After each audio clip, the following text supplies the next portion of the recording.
tuh. Suara saya terdengar jelas ya, atau ada suara-suara masjid atau apa kayak gitu? Suara-suara apa makhluk halus sebenarnya gitu? Ya, Coba dok, sudah ya. jelas sih dok. Jelas jadi oke. Jadi apa? Dasar-dasar laboratorium diagnostik. Jadi maksudnya itu bagaimana apa seorang dokter ya dalam menentukan suatu diagnosis memang dia harus membutuhkan pemeriksaan penunjangnya tambahannya karena dengan pemeriksaan secara anamnesis maupun pemeriksaan fisik itu belum sebenarnya bisa menentukan diagnosis tapi dia memang kadang butuh pemeriksaan penunjangnya dalam hal ini apakah laboratorium ataupun radiologi ya. Dengan laboratorium kita bisa tahu mungkin kita ambil sampel darahnya kita bisa tahu ini kira-kira kena penyakit COVID ya. Waktu awal-awal kan kita pakai antibody ya, pakai antibody. Jadi sampel darahnya diambil terus diperiksakan, namanya rapid antibody ya, diperiksakan di lab. Akhirnya ketahuan bahwa orang tersebut dicurigai terkonfirmasi positif COVID-19. Tapi itu belum pasti deh karena harus ditambah lagi pemeriksaan yang lebih gold standar ya, gold standar atau standar baku mas. Dalam hal ini pemeriksaan PCR ya, polymerase chain reaction ya. Jadi untuk menilai apakah betul-betul ada material genetik DNA dari RNA dari COVID-19. Oke, coba lanjut next. Next. Oke, jadi kita tahu bahwa coba yang mana nih? Awal halaman pertama nih, Dek. Coba. Coba sebelumnya. Oke, lanjut next. Oke, jadi apa? Kita tahu bahwa paradigma kesehatan itu ya, diharapkan bahwa orang tetap sehat dan lebih sehat ya. Sedangkan orang yang sakit itu diharapkan segera memperoleh atau lekas mendapatkan kesembuhan agar lebih sehat ya. Jadi di mana-mana begitu deh. Jadi orang yang sehat kita harapkan dia punya kondisi fisiknya tetap sehat dan malah lebih sehat ya. Adapun orang yang sedang sakit itu diharapkan lekas sembuh dari sakit.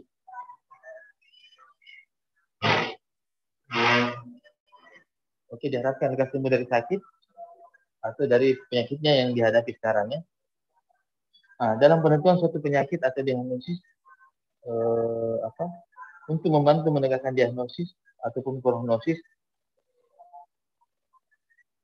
pemeriksaan laboratorium ini sangat Jadi pemeriksaan laboratorium itu penting artinya dalam penentuan penyakit atau diagnosis, selanjutnya membantu menegakkan diagnosis sebagai suatu prognosis apakah pasiennya akan mengalami suatu keadaan yang lebih buruk atau gawat atau keadaan yang lebih baik, bonam ya.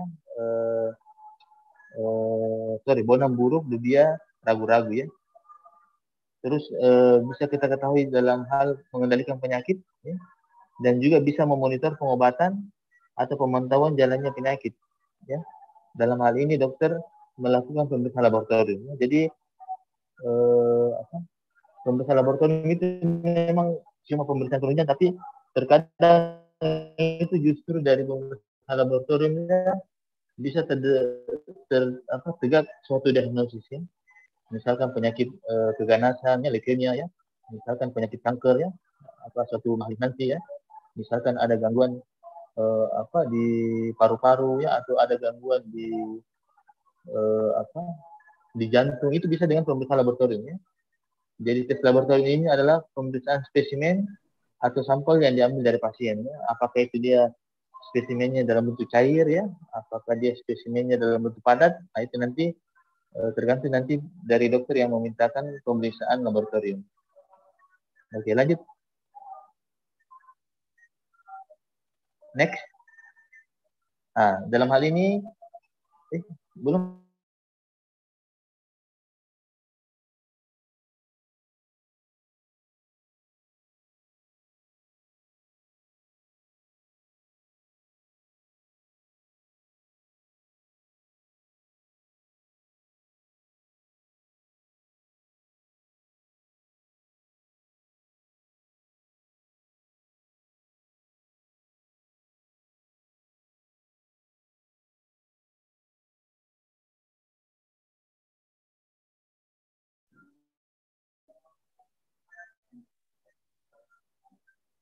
Oke, jadi patologi klinik atau clinical patologi atau laboratorium medicine adalah merupakan salah satu cabang ilmu patologi yang berkaitan dengan pemeriksaan spesimen dari pasien, apakah diperiksakan darahnya ya, apakah diperiksakan urinnya ya, urin rutin, atau cairan otak ya, cairan sendi, cairan paru-paru, cairan jantung ya, dan cairan-cairan lainnya deh ya. Misalkan mungkin ada abses ataupun ada cairan asites ya di perut ataupun di mana, itu bisa diperiksakan di laboratorium ya, untuk lebih diketahui apakah memang ini infeksinya karena bakteri, virus, jamur atau mikroorganisme lain. Selanjutnya tes atau pemeriksaan dapat dilakukan secara klinik ya, baik itu pemeriksaan hematologi, pemeriksaan serologi ya, ataupun pemeriksaan mikrobiologi klinik. Yang lagi tren kan sekarang adalah mikrobiologi klinik yang terkait dengan pemeriksaan COVID-19 ya, di mana sampelnya diambil dari swab nasofaring maupun orofaring ya, atau sekarang juga ada yang lagi tren itu pakai saliva ya, kelenjar liur. Selanjutnya dimasukkan di tabung sampel ya, untuk selanjutnya diperiksakan di laboratorium khusus yang memeriksakan teknik PCR ya, polymerase chain reaction, untuk menegakkan apakah dia terkonfirmasi positif COVID-19 atau tidak ya. Kalau tidak salah ini di Jakarta ini lagi ramai ya, lagi ramai kasus COVID-19. Saya lihat Wisma Atlet ini lagi penuh ya. Mudah-mudahan semua yang ada di grup ini selalu dalam keadaan sehat, stabil ya, dan terhindar dari penyakit COVID-19. Kayaknya belum selesai deh, Pak. Ya itu. Adapun dan parasitologi klinik ya, terkait dengan infeksi malaria ya, cacing ya, cacing tambang, cacing kremi dan sebagainya ya. Adapun metode pemeriksaan terus berkembang ya dari tahun ke tahun ya, baik secara kualitatif ya, dalam hal ini secara bukan jumlah ya. Kan kalau kita periksa rapid, misalkan rapid antigen itu kan kita lihat di situ ada muncul 2 garis kan. Nah, kalau dia muncul 1 garis berarti negatif, kalau dia muncul 2 garis berarti positif. Itu adalah secara kualitatif ya. Baik itu semi kuantitatif ya, ataupun secara kuantitatif, secara angka ya. Jadi misalkan dia punya nilai kadar gula darahnya mungkin 250 itu berarti secara kuantitatif, secara jumlah berarti dia mengalami suatu hiperglikemia ya, kadar gula darah berlebih karena normalnya cuma 200 mg per desiliter.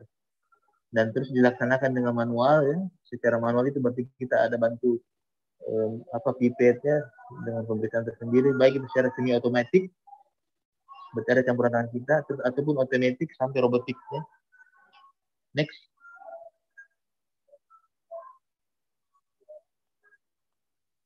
Halo, ini kan sudah mau bunyi musik. Enggak apa-apa deh, kita istirahat dulu 10 menit ya. Halo Pak Ketua.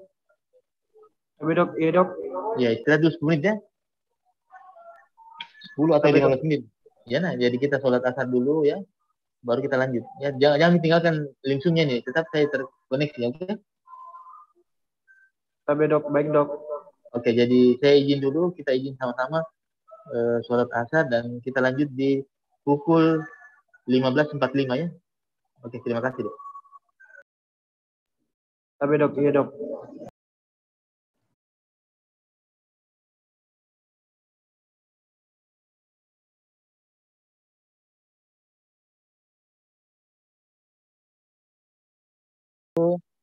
Ada banyak hal. Yang pertama itu menyaring berbagai penyakitnya, jadi bisa memilah-milah ya, apakah dia kena DBD ya, apakah dia kena malaria ya, apakah kena dia tipes ya. Karena kan kalau gejala demam kan banyak tuh, bisa ada infeksi, mungkin ada infeksi paru-paru atau ada ISK, infeksi saluran kemih. Jadi memang harus bisa memilah-milah berbagai penyakit ya, dan diagnosis, dan bisa mengarahkan tes suatu penyakit itu ke penyakit tertentu ya. Selanjutnya bisa menegakkan atau menyingkirkan diagnosis, misalkan dia mengalami anemia karena defisiensi besi ya, apakah dia anemia karena suatu penyakit kronik ya, apakah dia mengalami anemia karena defisiensi vitamin B12, apakah memang dia anemia karena lagi haid atau ada pendarahan dan sebagainya ya. Termasuk penyakit lainnya malaria, TBC ya, tuberkulosis, dan penyakit diabetes mellitus ya. Terus selanjutnya bisa memastikan diagnosis dari diagnosis dugaan. Misalkan diduga dia menderita tifoid ya. Jadi dengan kita lakukan pemeriksaan Widal test untuk menegakkan penyakit tipes, kita bisa tahu ya bahwa ini betul-betul kena penyakit tipes ya.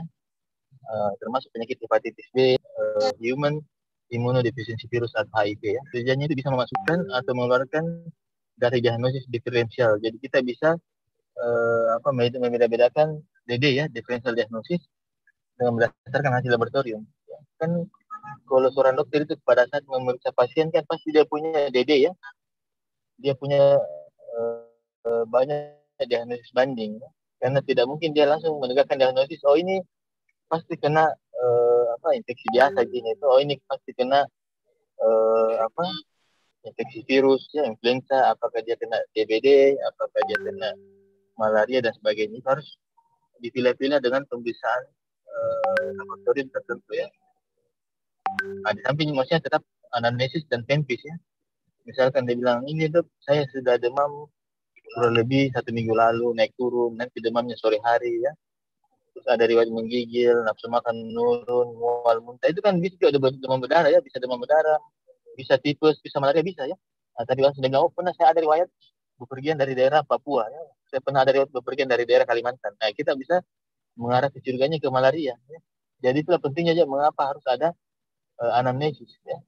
Karena kalau kita periksa langsung pasien tanpa anamnesis, kita langsung ambil darahnya, kita aja cerita ngobrol, sakit apa ini pasien? Pasti kita bingung. Paling kita tulis di statusnya rekam medis, observasi febris, observasi demam, dengan diagnosis suspek DBD, suspek tifoid. Karena kita tidak tahu tuh, tapi kalau ada perjalanannya mau dari riwayat bepergian dari luar kota, dari bepergian dari endemis malaria, ada riwayat pernah sebelumnya memang kena tifus, kita bisa berasumsi bahwa memang ini observasi demam, febris, suspek tifoid fever ya, suspek tifoid fever, karena ada anamnesis ya.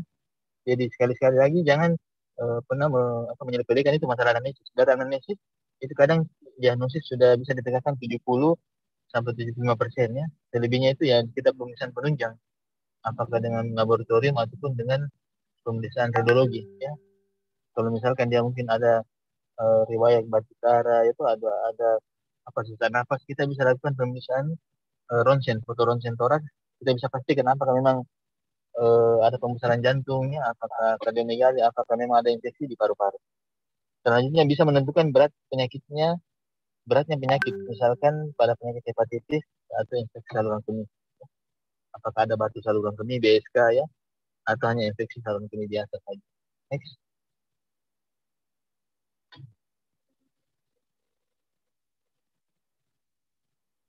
Oke, lanjut deh. Halo? Oke, selanjutnya bisa menentukan tahap penyakit ya. Misalnya dia penyakit kronik ya, apakah dia memang penyakit TBC yang sudah lama ya, TBC paru ya, apakah dia penyakit gangguan hepar hati ya, sirosis hepatis. Itu bisa tahu tahapannya, apakah dia sudah masih sirosis atau dia memang sudah masuk ke tahapan suatu keganasan ya, atau karsinoma hepatoseluler ya. Selanjutnya bisa menyaring penyakit dalam seleksi calon donor darah. Jadi orang-orang yang ingin menurunkan darahnya itu tidak serta-merta dia langsung lolos uji darahnya, uji silangnya. Jadi kalau ada orang mau donor, itu harus dicocokkan deh ya, apakah dia sama persis golongan darahnya ya. Itu pun kalaupun sama golongan darahnya, tetap harus dicobakan dengan pemeriksaan lainnya. Misalkan apakah ada hepatitis C, apakah dia ada HIV atau tidak ya. Itu tetap diperiksakan di uji laboratorium transfusi darah ya. Termasuk pada saat uji silang, jadi dicocokkan secara sel-selnya ya. Jadi apakah antigen antibody yang terbentuk memang sudah sesuai ini darahnya atau tidak ya. Karena kalau tidak, kenapa ada kejadian begini itu jadi nama pasien sama, ternyata tanggal lahirnya beda. Pada saat ditransfusikan ke orang tersebut, ternyata orang tersebut tiba-tiba gatal, sesak napas, alergi. Pas dihentikan darahnya, dicocokkan kembali betul-betul namanya, nomor rekam mediknya, ternyata beda. Nomor rekam medik sama tanggal lahirnya beda, namanya sama. Itu ada akibat dari kelalaian dari petugas pada saat mencocokkan darah si pendonor dengan darah si penerima atau resipien itu ternyata namanya sama, tapi ada perbedaan di nomor rekam medis sama di tanggal lahirnya. Ya. Jadi pada kelalaian sehingga darah yang darah yang didonorkan ke pasien tersebut akhirnya tidak cocok karena terjadi reaksi alergi, ya reaksi alergi transfusi, termasuk membantu menentukan rawat inap. Ya.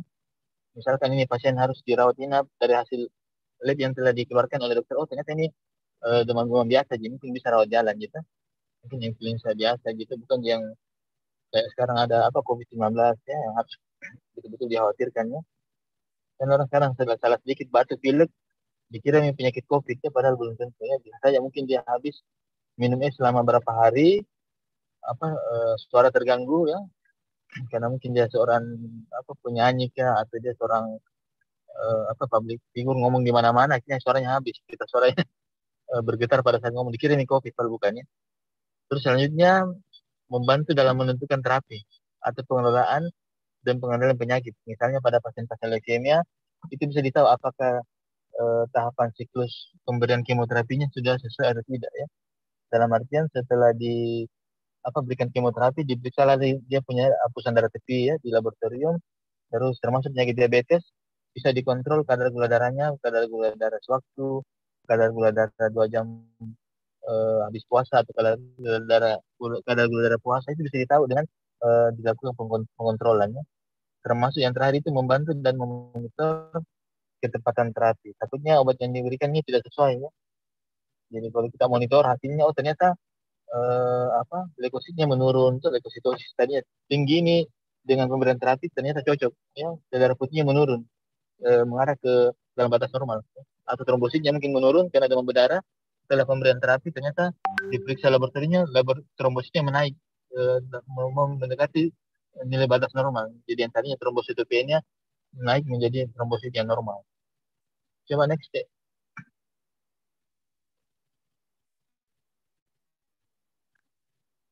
Ternyata banyak ya. Selanjutnya membantu mengikuti perjalanan penyakit, misalnya diabetes, hepatitis, ini sama tadi di atas. Terus selanjutnya membantu menentukan pemulangan pasien rawat inap. Nah, ini juga pentingnya karena kadang dokter itu tidak berani memulangkan pasien kalau hasil labnya belum normal atau mendekati normal ya.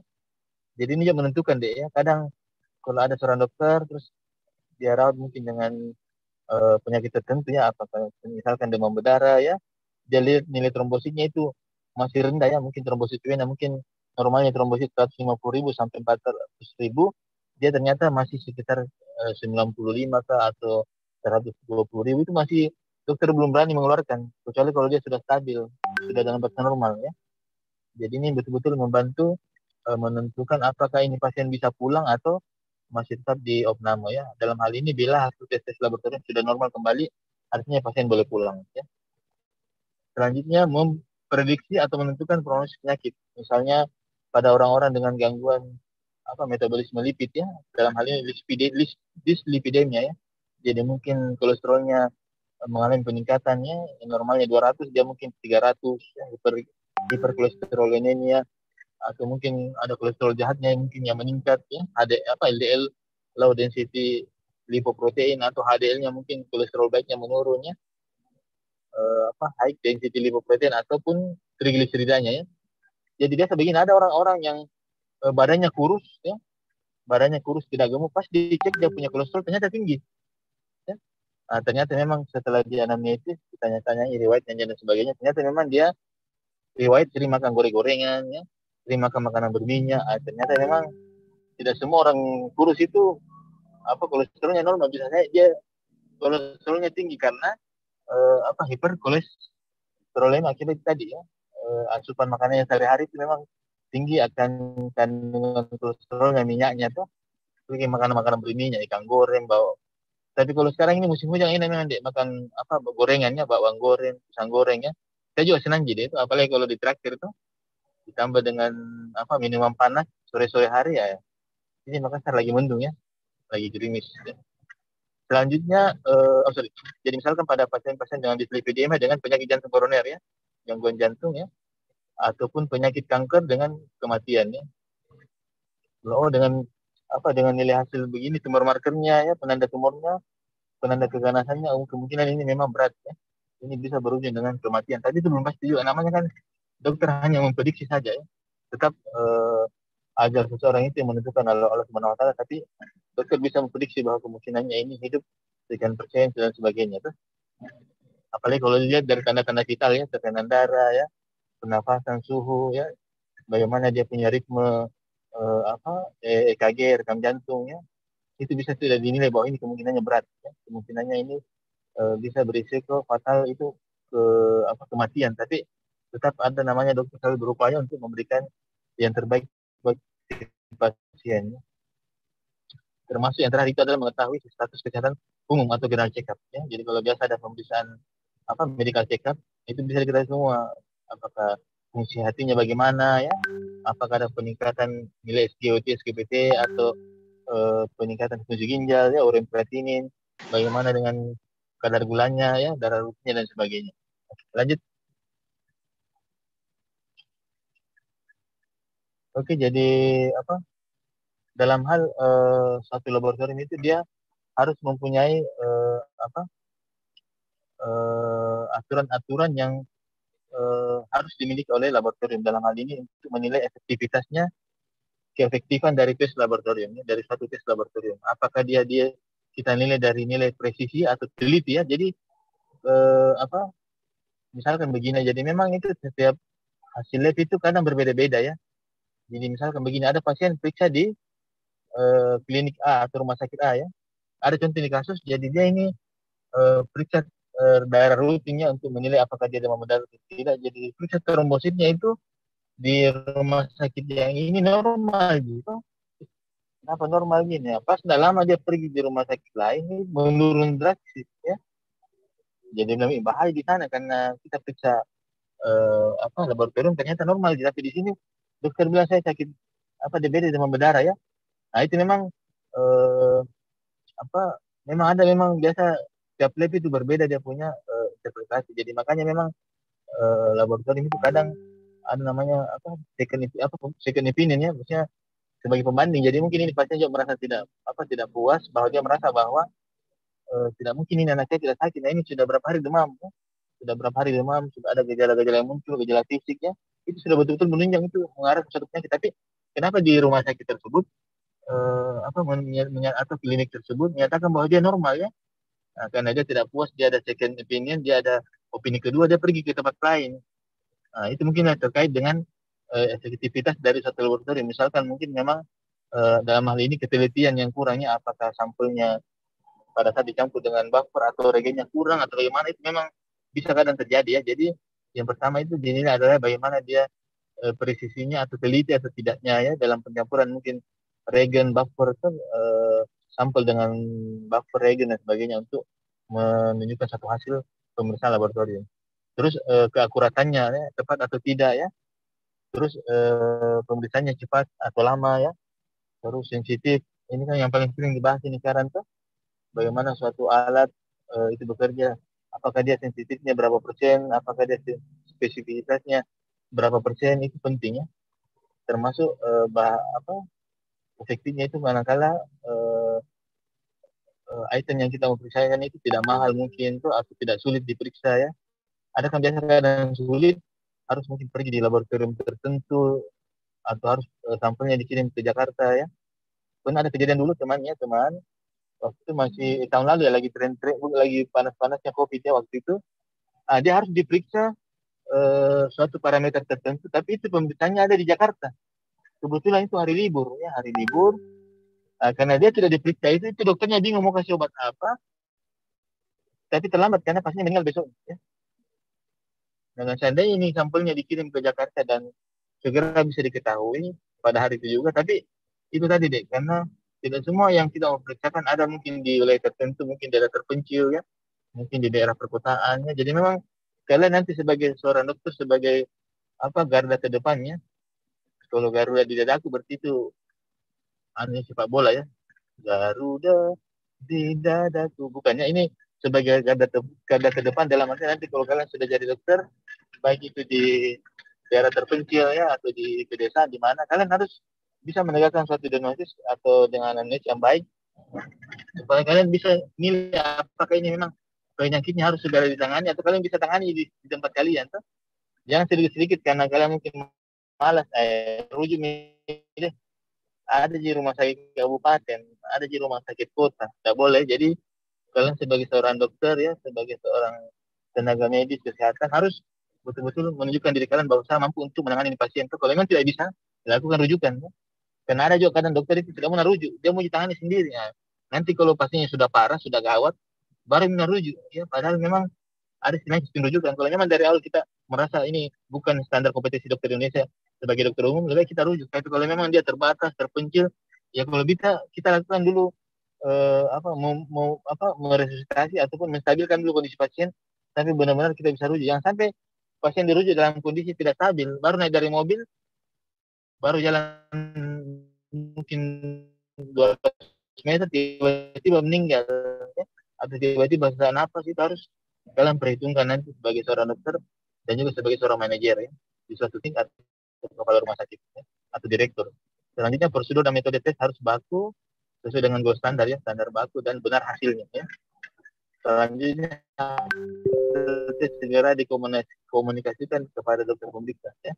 Jangan sampai pernah ada kejadian. Jadi ini pernah ada kejadian itu hasil apa? Hasil elektrolitnya itu kalau tidak salah kaliumnya kan, natrium kaliumnya. Kaliumnya nilainya itu sudah 1 ya.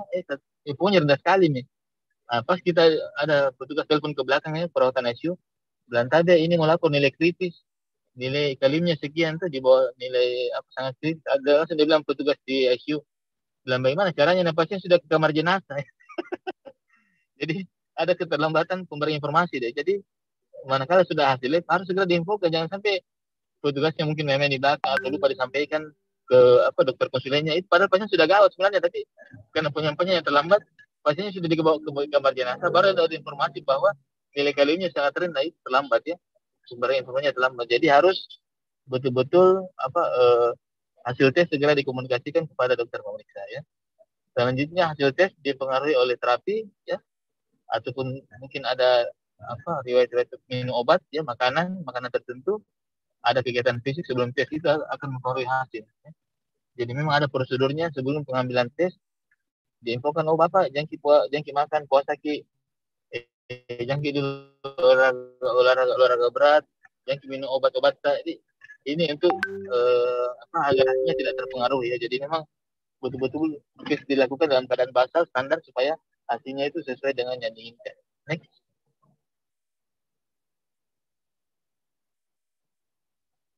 Oke, lanjut ya.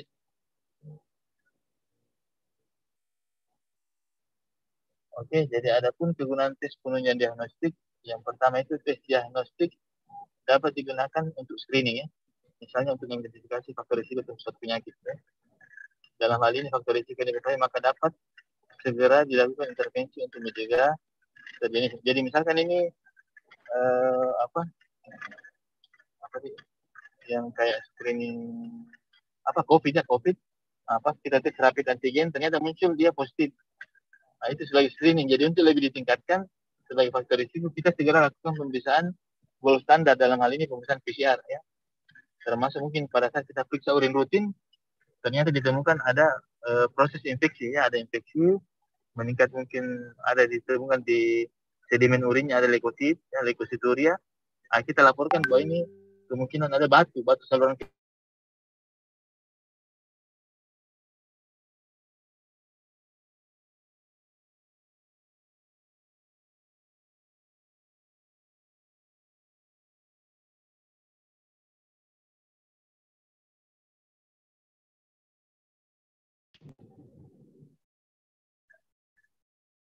Halo? Saya sampai jam berapa, Dek? Lagi 20 menit, Dek. Halo, saya sampai jam berapa, Dek? Tabe, Dok, sampai 16.50, Dok. Tabe, Dok. Cepat, Dek. Yang mana kau suka, lebih cepat atau lebih baik? lebih cepat. Oke, baiklah. Tidak apa-apa sih kalau saya selesai jadwal, tidak apa-apa, Dek. Siapa tahu mau ke jalan-jalan sore itu, karena baru 4:30 ini, kan?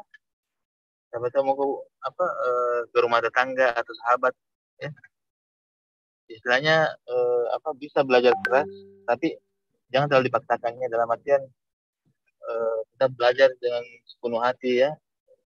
Jangan terlalu dipaksakan. Kalau belum ada model belajar yang baik ya, kita akan beradaptasi itu lama-lama nanti eh, akan disesuaikan dengan kemampuan kalian. Dalam hal ini jangan terlalu tiap hari pagi belajar, siang belajar, malam belajar. Ya, kalau perlu juga ada waktu istirahat ya. Waktu istirahat yang betul-betul bisa digunakan untuk istirahat ya. Jangan diforsir belajar terus ya. Selanjutnya tes berguna untuk menentukan diagnosis ya. Dalam hal ini beberapa tes digunakan untuk menentukan diagnosis awal penyakit. Setelah muncul keluhan dan gejala, selanjutnya menentukan diferensial diagnosis atau DD ya, diagnosa banding, serta menentukan stadium dan keparahan dari satu penyakit. Oke, lanjut. Kayaknya mau habis ini. Next.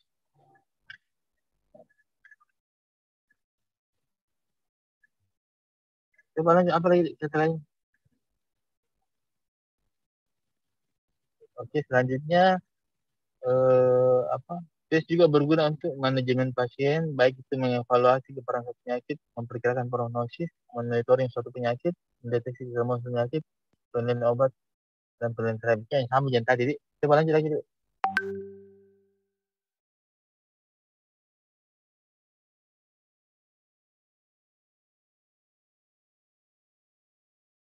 Tapi dok, iya dok. Ya, coba lanjut lagi. Kenapa?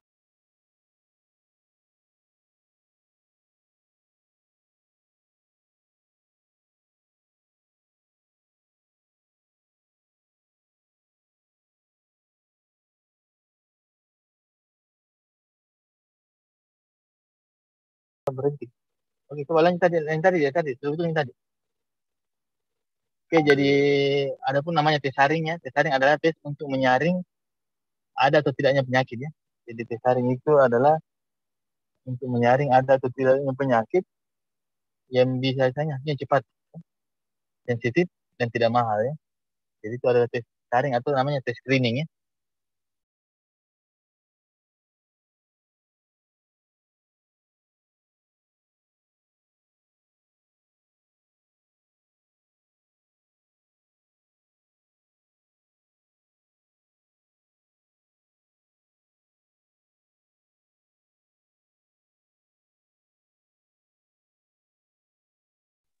Terus contoh tes saring adalah urinalisis, ya, pemeriksaan urin rutin untuk menyaring DM, diabetes mellitus, penyakit uterus, kuning ya, biasa gangguan pada hati, dan infeksi saluran kemih atau ISK. Kadar glukosa sewaktu yang tinggi kemungkinan bisa DM, bisa juga karena habis makan ya, setelah makan, bisa juga karena ada gangguan tiroid ya, hipertiroidisme atau sindrom Cushing ya. Termasuk tes LED, laju darah darah, hemoglobin HB, jumlah eritrosit, leukosit, trombosit, waktu pendarahannya, bleeding time adalah contoh tes hematologi untuk menyaring ada tidaknya kelainan hematologi ya. Kalau LED-nya tinggi kemungkinan ada penyakit infeksi atau ada radang ya. Kalau HB-nya meningkat, kemungkinan juga ada gangguan dari hematologi ataupun menurun, mungkin ada pendarahannya atau mungkin ada gangguan penyakit-penyakit tertentu sehingga dia mengalami anemia. Lanjut deh, next. Terus ada istilah juga untuk tes saring ganda ya, adalah kelompok tes untuk menyaring ada atau tidaknya penyakit. Tes saring ganda berguna untuk menentukan kesehatan umum atau status kesehatan pasien, penyaring penyakit, kadang-kadang sekaligus sebagai diagnosis, memonitor pengobatan, memilih tes laboratorium lainnya untuk diagnosis dan menentukan nilai normal pada suatu populasi. Next. Ada juga istilahnya tes diagnostik, adalah tes yang hasilnya menentukan penyakit. Tes diagnosis harus tinggi spesifikasinya, namun perlu evaluasi klinik, misalkan ankilostomiasis, ya. Mungkin disertai anemia berat atau ringan, ya. Ada penyakit cacingan. Ya. Terus tes diagnosis harus mempunyai spesifikasi tinggi, misalnya tes darah tebal untuk parasit malaria, dapat dilakukan beberapa tes, misalnya glukosa darah dan tes toleransi glukosa untuk PDM. Lanjut. Habis ini, Oke, jadi pemeriksaan laboratorium itu adalah hasil suatu pemeriksaan laboratorium yang sangat penting dalam membentuk diagnosa, membantu perjalanan penyakit, serta menentukan prognosis.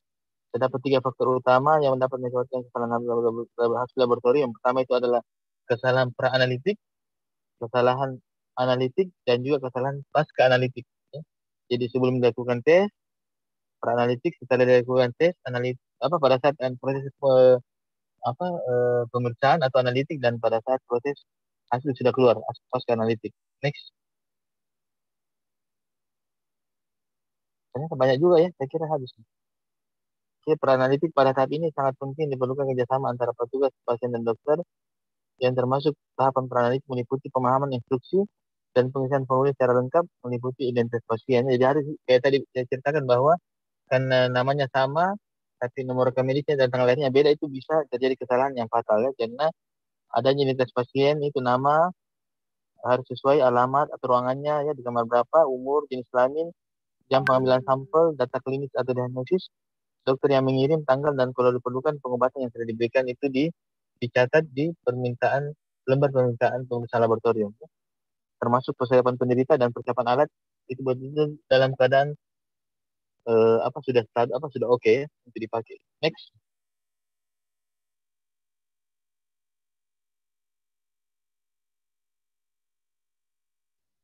Adapun persiapan tes analitik, jadi tadi pra-analitik ya. Kalau analitik adalah persiapan di mana merupakan tugas laboratorium setiap pagi dan setiap saat bagi laboratorium yang bertugas 24 jam hingga setiap ada spesimen datang siap diperiksa ya. Adapun yang termasuk dari tes persiapan itu, yang pertama persiapan alat pengambil dan model spesimen, baku tiner atau semprit, steril hemolet, botol steril, tabung etilen diamin tetraasid ya, ini adalah antikoagulan pada tabung ungu, terus heparin dan lain-lain. Petugas yang mahir dan mengerti dalam pengambilan spesimen sehingga dapat meyakinkan pasien, ketepatan pengambilan spesimen, persiapan alat atau instrumen untuk pemeriksaan, analis, dan petugas laboratorium yang mahir mengoperasionalkan instrumen yang telah distandarisasi, dan pedoman metode tes yang selalu tersedia bila diperlukan. Next.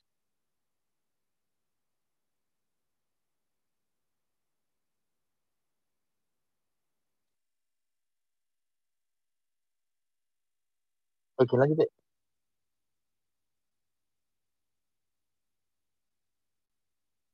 Oke, jadi masih analitik ya. Jadi tahap ini memerlukan penelitian pada penggunaan spesimen, reagensia ya, buffer, peralatan, dan pengukuran.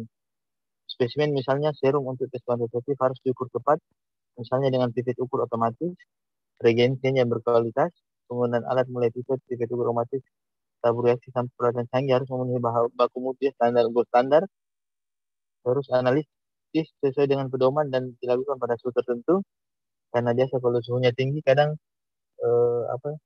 hasil pemeriksaan juga beda ya. Terus menghitung atau mengkalkulasi hasil dalam pelaporannya sesuai dengan pedoman yang telah ditentukan. Next.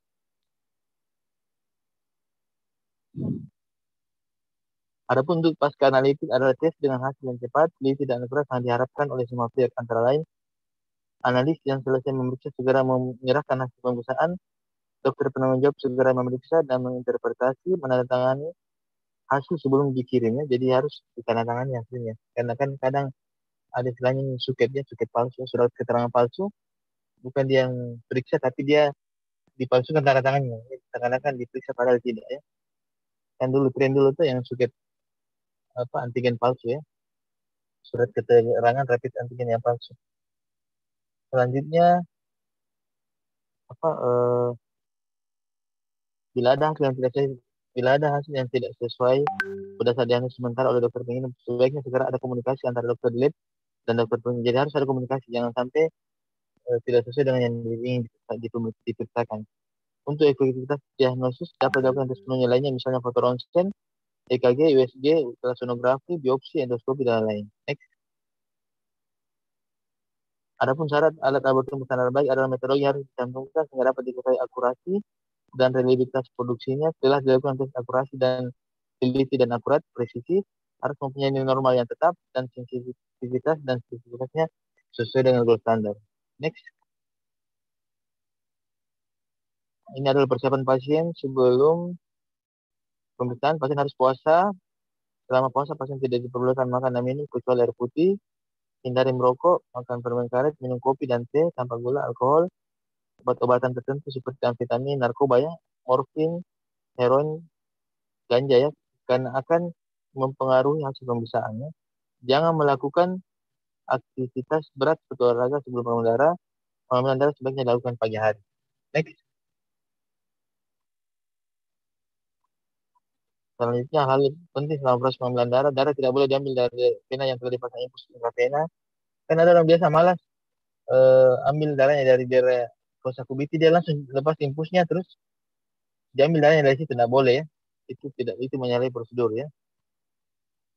Terus pemasangan tourniquet ya, alat penahan beban terlalu lama akan menyebabkan terjadinya hemokonsentrasi karena peningkatan protein dan kalsium.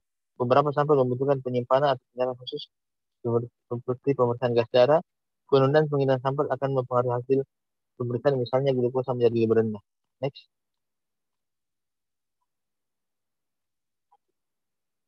Untuk spesimen atau sampelnya harus diberi label sesuai dengan identitas penderita dan tanggal pengambilan sampel.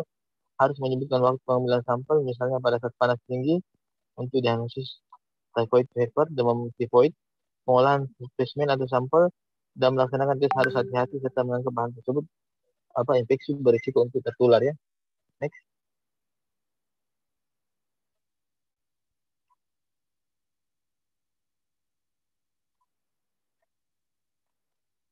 Next, apa lagi?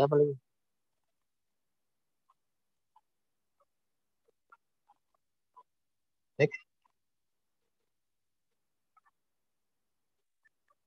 Adapun jenis pemeriksaan laboratorium itu ada hematologi ya, kimia klinik, pemeriksaan urin dan tinja, imunologi, mikrobiologi, histologi, serologi, PCR ya, yang lagi tren sekarang pemeriksaan tiroid dan pemeriksaan penanda tumor atau tumor marker ya. Next.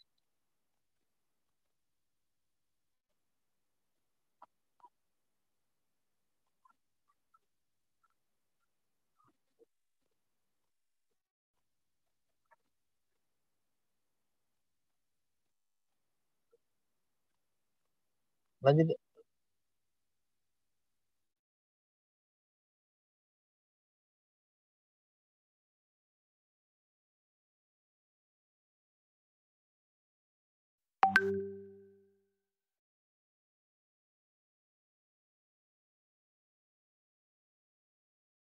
Oh, sudah selesai ya?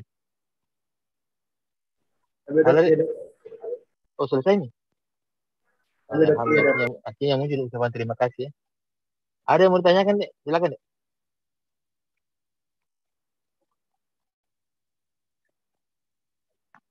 Halo, ada yang mau ditanyakan, Dek? Silakan. Atau cukup, Dek? Bagaimana Pak Ketua, Dek? Cukup nih? Apa? Tabedok, iya dok. Dari yang bertanya, dari jadi.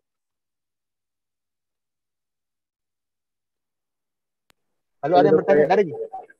Kayaknya tidak ada gitu. Iya Oh dok. ya, jadi oke, saya kembali lagi bahwa intinya dalam menegakkan suatu diagnosis penyakit memang kalau kita di daerah terpencil memang tidak serta-merta kita harus butuhkan hasil laboratoriumnya. Jadi diperlukan kemampuan atau teknik tersendiri untuk menegakkan suatu diagnosis dengan anamnesis yang baik ya. Bagaimana kita bisa anamnesis yang baik, baik itu secara langsung dengan pasiennya ya atau anamnesis maupun dengan pengantar pasien atau anamnesis. Kadang kan ada pasien masuk dalam keadaan pingsan, itu diantar sama tetangganya tuh atau anaknya kah atau tetangganya, terpaksa mau tidak mau kita anamnesis orang yang mengantarnya ya. Walaupun dia tidak terlalu tahu, bilang saya temukan ini dalam keadaan pingsan ya, sudah berapa menit yang lalu tiba-tiba dia jatuh ya, bisa saja mungkin serangan jantungnya, bisa saja mungkin dia kena stroke ya. Itu kalian harus bisa, atau mungkin pura-pura aja mungkin pingsan karena mau dekat sama dokter, atau bisa jadi mungkin dia memang ada riwayat sakit mah yang belum pernah makan ya, 2 hari 2 malam tiba-tiba dia pusing pucat dan pingsannya, atau mungkin dia juga ada lagi haid ya. Jadi disitulah kemampuan kalian sebagai seorang dokter, disitulah seninya bagaimana kalian bisa menjadi seorang dokter puskesmas kah atau dokter UGD ya, yang ketemu dengan berbagai macam kasus ya. Ada luka luka robek ya, bagaimana. Jadi kan pernah begini kejadian contoh ya, jadi waktu itu saya jaga di rumah sakit di Makassar. Waktu itu saya jaga berdua ya. Dan memang saya tahu bahwa teman saya ini yang satu rajin ya. Jadi setiap ada pasien gawat, saya pura-pura baik, saya ke toilet dulu. Kebetulan itu toiletnya agak jauh dari UGD. Saya bilang cukup bilang itu sebenarnya itu teknik gitu. Baik kau yang terima tuh. Tapi itu salah ya, itu salah dan sebagai seorang dokter tidak boleh begitu deh, tidak boleh bersikap egois dan pokoknya kalau ada pasien kalau bisa sama-sama terima tuh, sama-sama terima, sama-sama tangani atau bagaimana kalian bisa bekerja sama dengan baik. Ya, jangan karena pasiennya gawat, bahaya ini luka luka tembak atau pasien sakit jantung ya tiba-tiba gawat dan istri kami ada telepon guru dulu, saya keluar terima telepon dari UGD, padahal itu alasan ya, alasan yang dibuat-buat supaya temannya yang handle kepala tidak boleh ya. Jadi sebagai seorang dokter sejati, biar bagaimanapun pasien datang dalam keadaan telanjang, tidak telanjang ya, dalam keadaan menangis, tidak menangis, dalam keadaan luka robek, luka lecet, pokoknya harus kutangani deh. Sebagai seorang dokter tidak boleh takut pada pasien apapun, ya. Harus berani ya. Termasuk kalau pasiennya ada gangguan jiwa ya harus kutangani. Tapi jangan kau juga maju macam-macam. Siapa tahu dia ada badinya tuh atau ada dia punya senjata tajam. Jadi kita sebagai dokter harus melindungi diri kita sendiri dulu, baru melindungi pasien. Ya. Karena pernah ada kejadian di rumah sakit di Makassar juga ya. Waktu itu ada pasien lagi mabuk jatuh dari motor ya. Dia kan biasa mati rasa kan. Kita sudah berupaya tangani tapi ada temannya datang satu geng motor tidak diterima datang mengamuk di UGD. Terpaksa kita persiapan kayak berkelahi begitu tapi kita ada juga security dan sebagainya. Jadi akhirnya situasi aman dan terkendali. Kalau tidak mungkin kita sudah berkelahi karena sudah dia masuk dalam keadaan emosi sudah mulai mau memukul ya. Jadi sebagai seorang dokter dia memang harus mempunyai kuda-kuda ya. Dalam artian ini kuda-kuda persiapan apakah kita harus lari 1000 langkah atau di tempat dengan dengan bagaimana kita bersikap sebagai seorang profesional ya. Jadi jangan takut, tapi kayak yakinlah bahwa kita ini dilindungi oleh undang-undang bahwa kita bekerja secara profesional. Kecuali kalau kau tidak profesional, itu bisa dituntut ya undang-undang. Jadi sekali lagi bahwa eh, bagaimana anamnesis yang bagus, pemeriksaan fisik, boleh pemeriksaan penunjang, tapi jangan yang berlebihan. Pemeriksaan penunjang kau periksa semua, periksa jantung, lambung, ginjal, hati, habis pemeriksaan lain tidak boleh deh. Itu diperiksa saja yang sesuai indikasi. Jadi, misalkan dia sakit mah ya ulu hati, kemungkinan mungkin kena hatinya, periksa fungsi hati saja. Atau kita mungkin periksa dia punya darah rutin, siapa tahu ada anemia, tapi jangan periksa semua deh. Periksa jantung, suruh EKG, foto ronsen, suruh periksa lab yang lengkap jangan ya. Itu terlalu berlebihan. Sebagai seorang dokter, bagaimana melakukan diagnosis secara teliti, cermat dengan menggunakan item-item yang kira-kira yang sesuai atau pas yang diperiksa. Jangan periksa semua ya. Sekali lagi, jadilah dokter yang profesional dan mudah-mudahan ada lekas selesai dan menjadi dokter yang handal. Oke, mungkin cukup dari saya, Dik. Mudah-mudahan kalian semua yang ada di grup sehat walafiat. Mohon maaf kalau ada kata-kata saya yang salah. Mudah-mudahan ada hikmahnya. Wabillahi taufiq wal hidayah. Wassalamualaikum warahmatullahi wabarakatuh. Waalaikumsalam warahmatullahi wabarakatuh. Habe dokter. Ya, hati-hati kayak dulu aja, nanti jatuh ke belakang. Oh, dia sudah matikan. Terima kasih, dadah. Ini Ahmad Alfian, bukan jadi, kenapa kayak besi-besi tempatmu, Dek? Bukannya dalam sel tahanan itu tuh? Latar belakangmu saya besi. Di mana dia? Di kampus? Kami udah biasa lama dok. Oh, dia selama ya. Hati-hati dia. Ini surat